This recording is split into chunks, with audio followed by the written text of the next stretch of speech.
So here's this Glock 19 Gen 5 that I got a couple of weeks ago. And I kind of wanted to take this to the range and put some rounds through it before I really gave you my thoughts on it. And just to kind of test out the reliability of it, see how I like the stippling on it. Because my first impressions was I really like it. I really like the work that was put into this. I ended up buying this from an individual um, who who got the work done. I traded him a couple of optics for this particular Glock, minus the optic and the flashlight and the mag extension. I did change out a couple more parts and stuff on it, but for the most part, this is exactly how I bought it. He had gold pins instead of silver pins. I did put the extended takedown lever on it, and I changed out the barrel. He had an OEM barrel on this, so he also had the 508T, but I noticed he was kind of going for an all blacked out theme, so I kind of like the aesthetic of the all blacked out theme for the most part.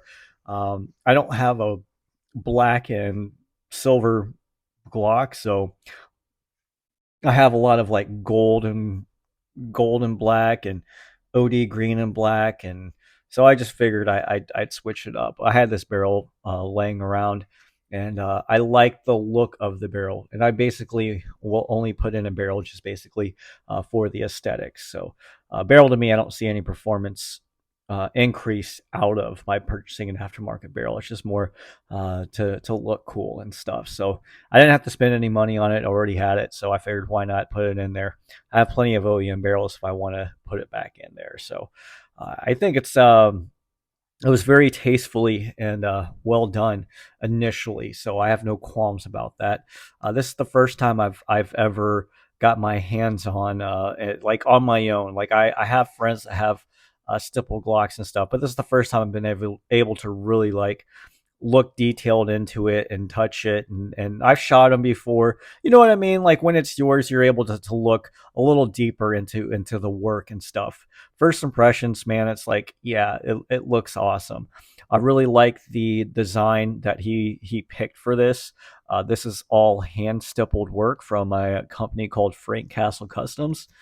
And from the most part, I could tell that they do quality work. So I believe they're out of Texas, and you can choose a few patterns. One thing I don't like about some of these like hand stipplers is they'll tell you a pattern, and you'll have to look up online and to see what kind of pattern it is. Not through their website.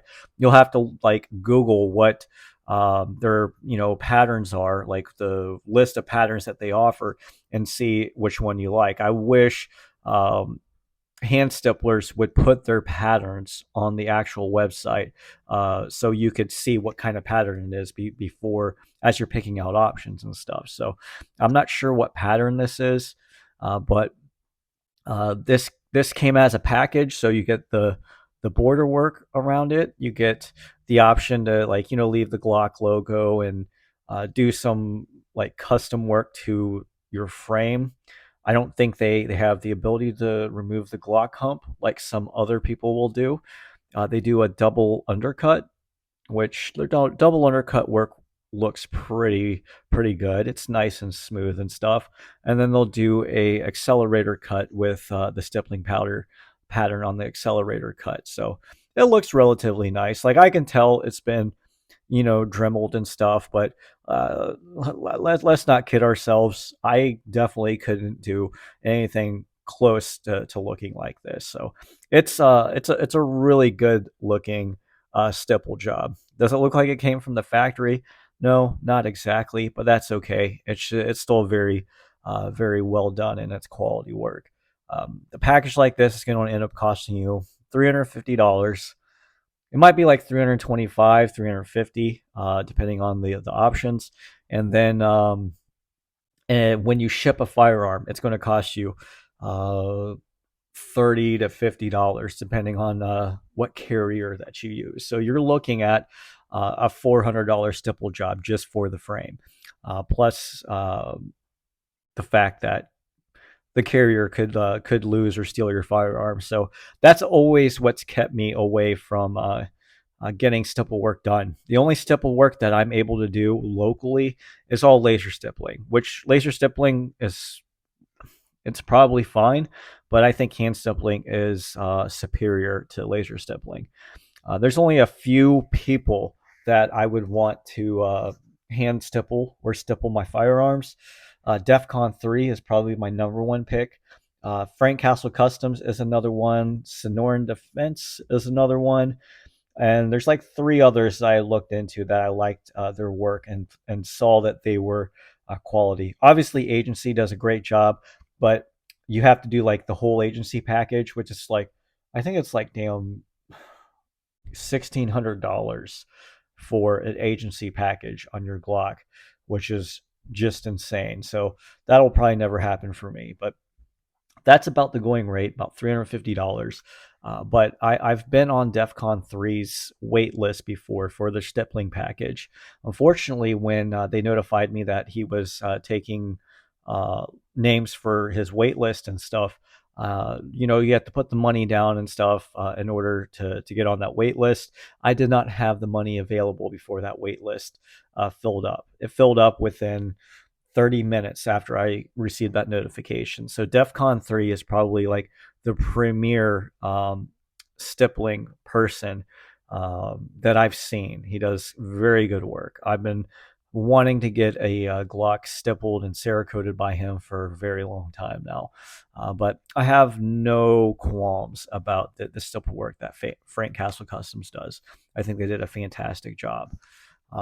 The slide the slide was an OEM slide that got cut by a company, and that company is Dynamic Weapon Solutions, DWS.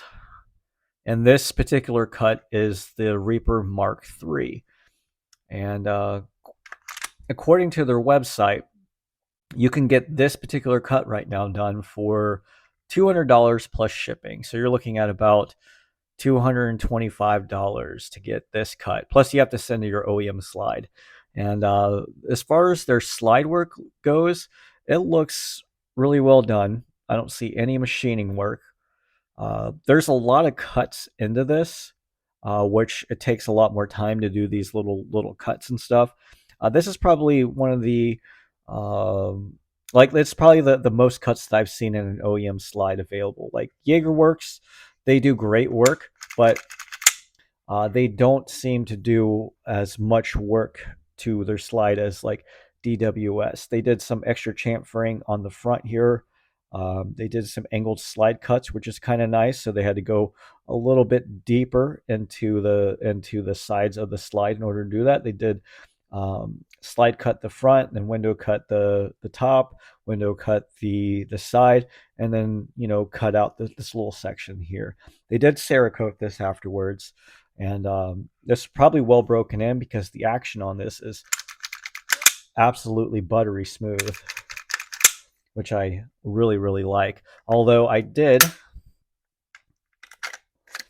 polish the internals like I normally do, and that does help it helps the action on a pistol quite a bit. I do it mainly to help clean my firearms. Once you do that, it's just so easy to clean all the parts that you've already polished, and to keep them clean. While you're at the range, I just wipe them off, and then they wipe off super easily. That's kind of why more I polish it more than anything. It does help the trigger pull and helps the action, like I said, um, but yeah, that's why I will polish my internals and stuff. Everything is completely OEM on this as far as the frame, the slide, the internals. Obviously, the trigger shoe isn't, but the trigger bar and the connector is. But yeah, the Dynamic Weapon Solution slide, it looks pretty well done. I will point something out that I'm not a huge fan of is how much on the actual optic cut itself is how much room you have in the front, how much room you have in the back. You can see, let's get this a little bit closer. You can see, look how large of an opening in the back there is. Not quite as much in the front, but it's a lot larger in the back. You have two of them. They do have recoil bosses in them, but this is the first time I've ever seen a slide manufacturer. You can see a little bit more from the top view, just how much room you have. that's like that's a big complaint of mine. This is the only slide manufacturer that I see ever that I've seen do that. So this is an Orso slide, right? You can see it's pretty tight there in the back. There's absolutely no room there in the front, right? There's might just be just the most minuscule amount of room in the back. Yeah, just a little bit of room in the back. And Orso's kind of expensive. And then here's Safiri Precision. Maybe just the slightest little room in the back. No room in the front. So that's probably like my main complaint about that. You see how much more space you have in the front and back. So I noticed that after I purchased it. So if I probably would have known that he didn't have an optic on it, I don't know. I might have not taken the slide, but so far I haven't noticed any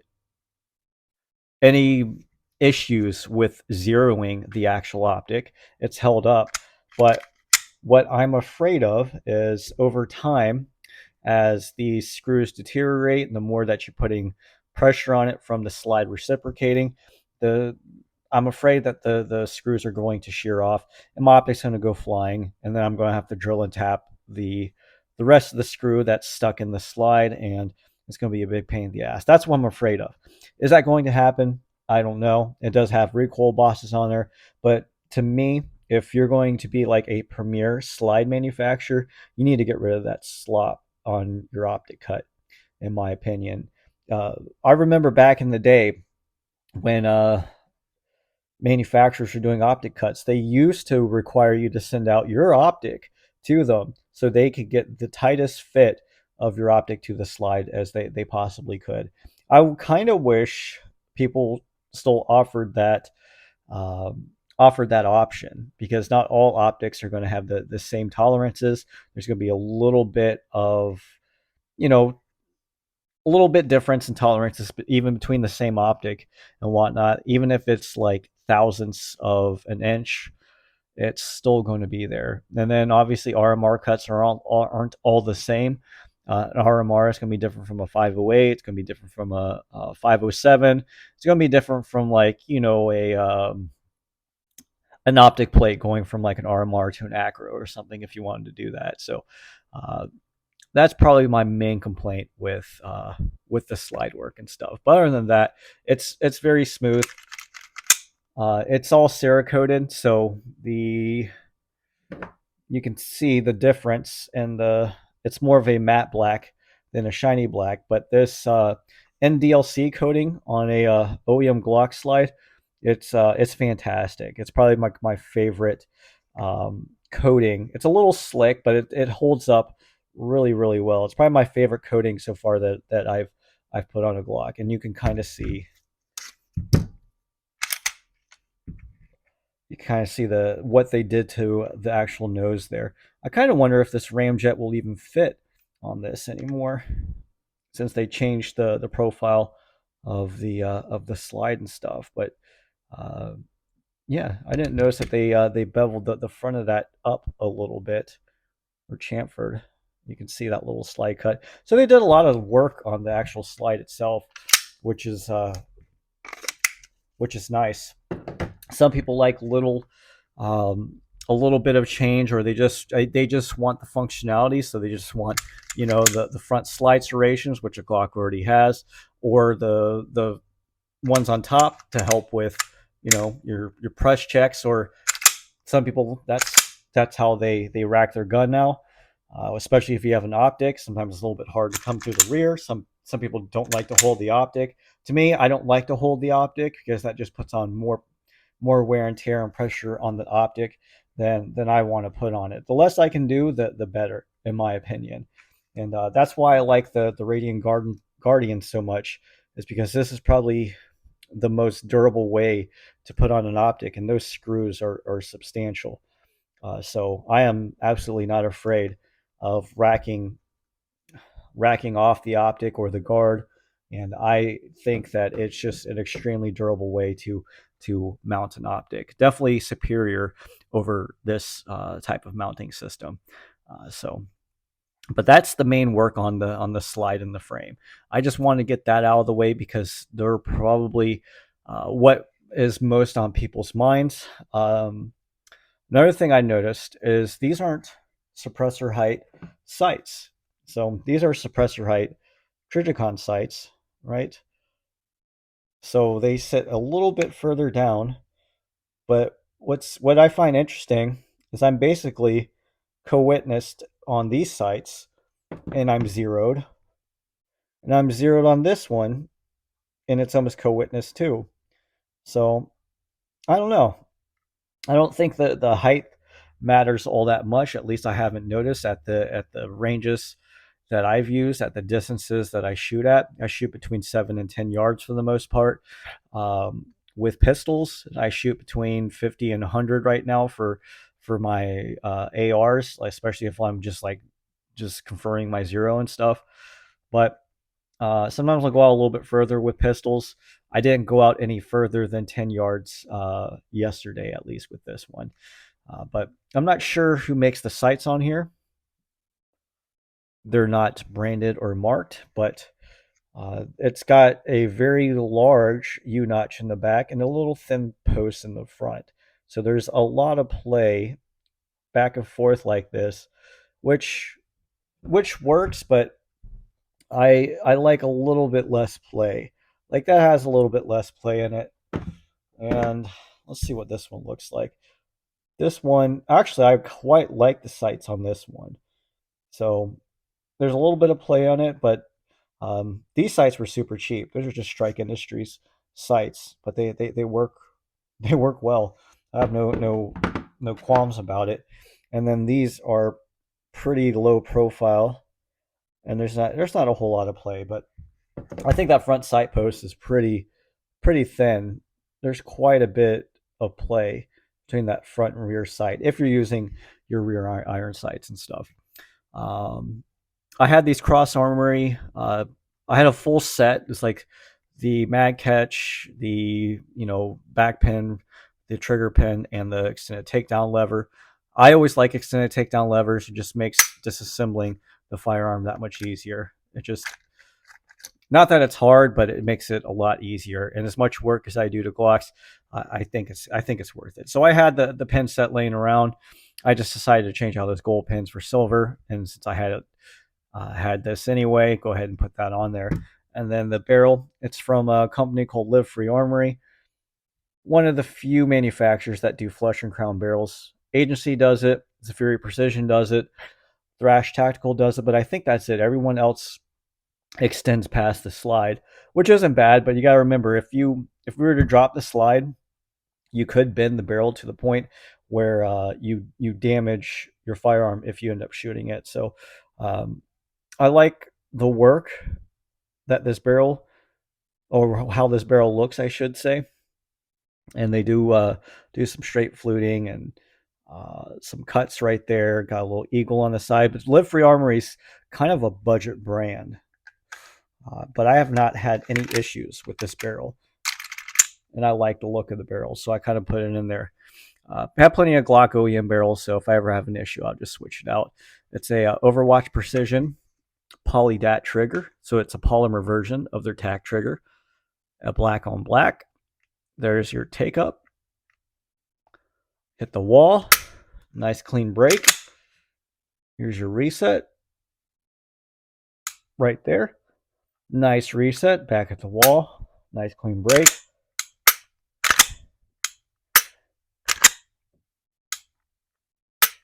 About a 4-pound trigger. I don't know. Let's test it just to see what it's pulling at. It was pulling out about 5. There's 5 pounds. Come on.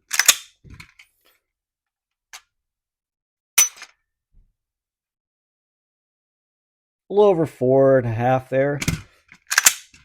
Let's pull for one more.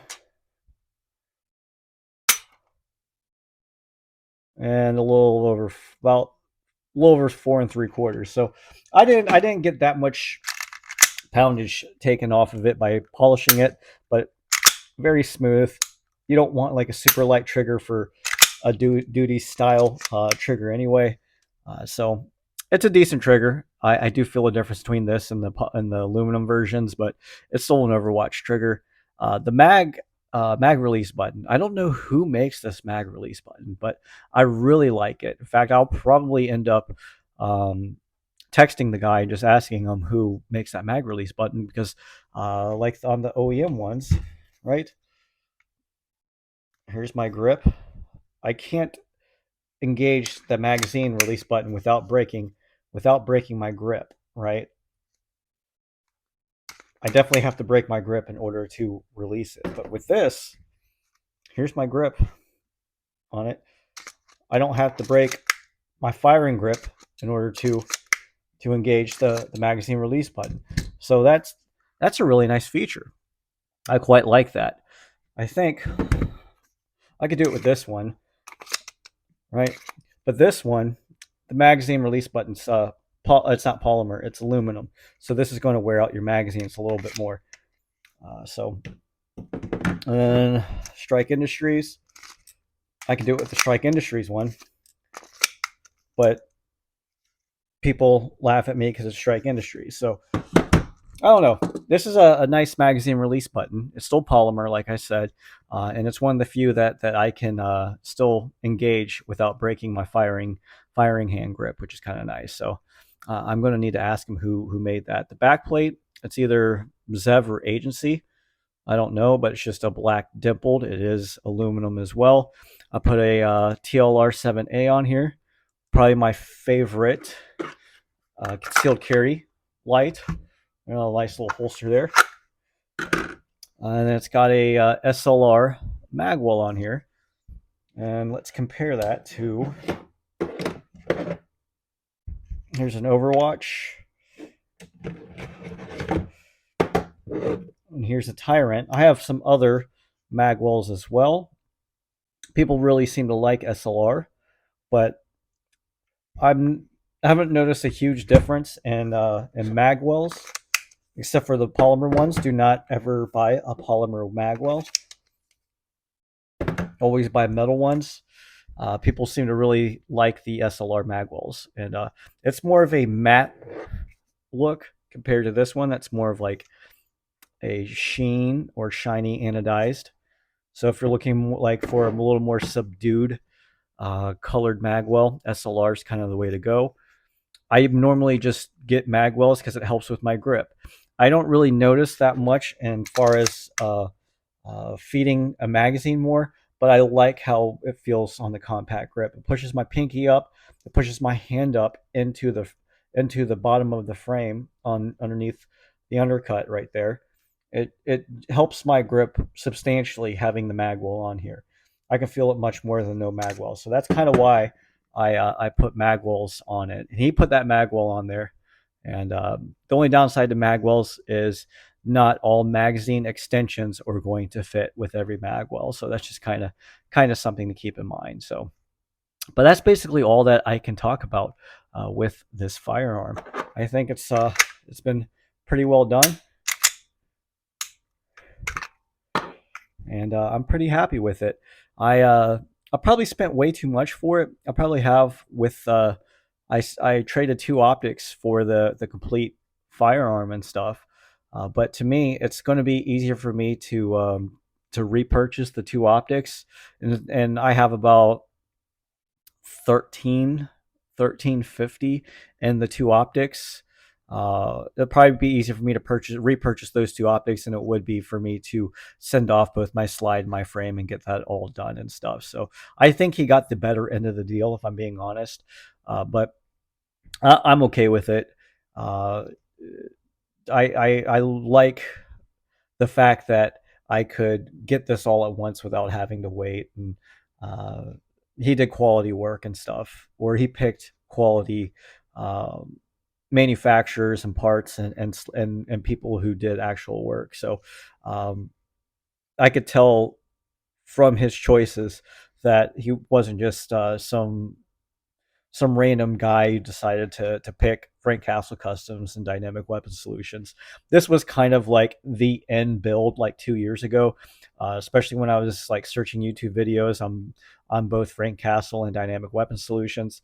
Um, this Dynamic Weapon Solutions with like a DEFCON 3 grip, that was kind of the end thing a couple of years ago, but I guess it's kind of not in vogue anymore, but I still think it looks pretty sick. I like it, right? And this kind of has, I don't know, inspired me to maybe start looking into doing some more framework and slide work and Cerakoting and stuff to some of my already existing Glock builds that I have. So I'll probably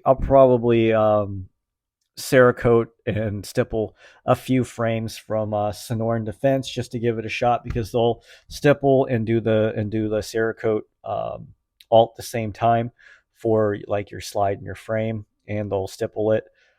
So all for around $450 plus shipping. So that's not bad for some slide work. I think they'll do an optic cut, and they'll do a stippling package with a Cerakoted frame, and that's with a like, I think I picked like a multicam type pattern for the slide and frame. So $500 for that I think is reasonable. I'll figure out I might try them out, but having to send your firearm away kind of makes me a little bit nervous. Not gonna lie. So I was trying to find somebody that did work local to me. Nobody does hand stippling near me. Hand stippling, real good hand stippling work is really hard to find. Unless you live in Texas. Seems like everyone in Texas, all the quality people live in Texas. But even then, Texas can be like a huge drive. I think it could take like a full 10 or 12 hours to drive from one side of Texas to the other. So even if you lived in Texas, you might have to drive a far ways away in order to get a good stippling and Cerakote job done. But Texas seems to have a lot of people that do good hand stippling work. But I can't find anyone here in Florida that does it right. Everyone either does like the laser stippling, which some of it looks a little tacky, and just hand stippling is superior in my opinion. Laser stippling is going to be more uniform, and you'll be able to maybe choose like more patterns, but the actual grip that you'll get out of a hand stippling job I think is going to be superior over laser stippling. I have a company, it's a gun shop near me that does a laser stippling framework, but they are charging $250 to laser stipple your frame, and that doesn't include an accelerator cut. That doesn't include, all it includes is a strap, your side, front, and back strap, right, with a very limited amount of patterns, and it looks tacky. It kind of looks tacky as shit. Not gonna lie. So I'm like $250. Like I'd rather spend the extra like $100 to get some quality work like this, and you'll get the double undercut, and we'll get this accelerator cut. You know what I mean? So to me, like it probably is worth it. It just makes me a little bit nervous sending off a firearm to get work done. So I've heard that like UPS and FedEx, 80% of all the fireworks or firearms that go stolen or get stolen or missing are from UPS or FedEx. UPS only accounts for like 20% of it, so you have a much lesser chance through United States Postal Service to get a firearm stolen or lost through them, but they're more expensive, and there's more regulations for shipping a firearm. I don't think you can ship pistols through United States Postal Service, so just something to keep in mind. But I don't know, very very tasteful build, if I must say, and another Glock to add to the collection. I'll probably not stop buying Glocks, but I'll probably stop for a little while. Uh, I have a total of a dozen Gen 5 Glocks now, so I'm definitely stocked up on parts and Glocks and whatnot. So, but anyway, that's it for the video. If you guys have any questions, I might be able to answer them. I appreciate all the subscribers, all the support, all the comments, like usual. And again, I'm not sponsored. None of these people know who I am. I do this all for fun. Just a regular Joe that works and buys guns on his off time and shoots gun on his off time. So I decide to make a video every now and then. This is not my bread and butter. This is not what I choose to do to make a living with. Just something that I want to do for fun, and just trying to putting the information out there for people in case they're ever interested in buying something like this, and saying if there's it might be worth their money, because you know while I have about $1,300 of my hard-earned cash into this Glock build, that's a lot of money, and some people might really want to make sure that their money is going to something that they really want. So I think this optic cut is something that I've never heard anyone talk about in their videos for dynamic weapon solutions, right? So I, I wanted to bring that up to people in case somebody ever thought about sending their slide out to dynamic weapon solutions. Maybe you just want to go ahead and go with Jaegerworks. That's kind of what I would do, if I'm being honest. But it does seem like it's quality work. I'm not knocking on the work. This might be fine as far as the optic cut goes, but if it were me, why not make that tolerance like as tight as you could be around that optic? Like, to me, that makes more sense than making it loose like DWS has done. So if I can help you out, great. If I can help you make a um, better decision as far as like a modification or a part, even better. If I can do anything for the community, I will do it. It's just all about information here on YouTube, and the internet is forever. So, but again, thank you everyone, and join me next time.